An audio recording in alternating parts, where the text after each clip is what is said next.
மாவட்டத்தில் உள்ள சூலூர் தொகுதி மக்களின் முக்கிய பிரச்சனைகள் குறித்த ஒரு செய்தி தொகுப்பை தற்போது பார்க்கலாம். கோவை நகரின் புறநகர பகுதியாக அமைந்துள்ளது சூலூர் தொகுதி.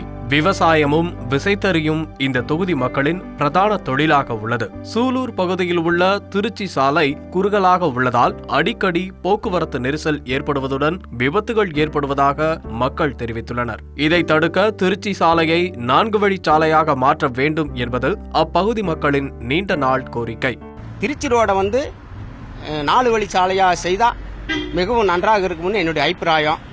ஏன்னா நான் ஓட்டுநராக பணிபுரிகிறதுனால அதனுடைய சிரமம் எனக்கு அது தெரியுது.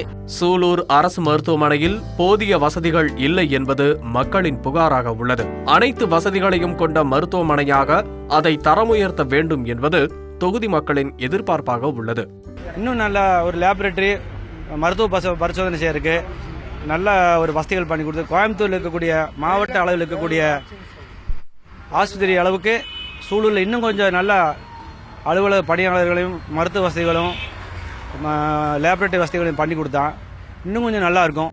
சூலூர் குளத்தில் அமைந்துள்ள படகுத்துறை அப்பகுதி மக்களின் பொழுதுபோக்கு மையமாக விளங்குகிறது. படகுத்துறை முறையான பராமரிப்பின்றி செயலிழந்து காணப்படுவதாக மக்கள் குறை கூறுகின்றனர். சூலூர் படகுத்துறை இருக்கிற படகுகள்லாம் ரொம்ப ஓட்டையா இருக்கு. இதெல்லாம் நவீனப்படுத்தி ஒரு பாதுகாப்பா பண்ணாங்கன்னாக்கா ஒரு அரசுக்கும் ஒரு வருமானமா இருக்கும், நல்ல ஒரு பொழுதுபோக்காகவும் இருக்கும்.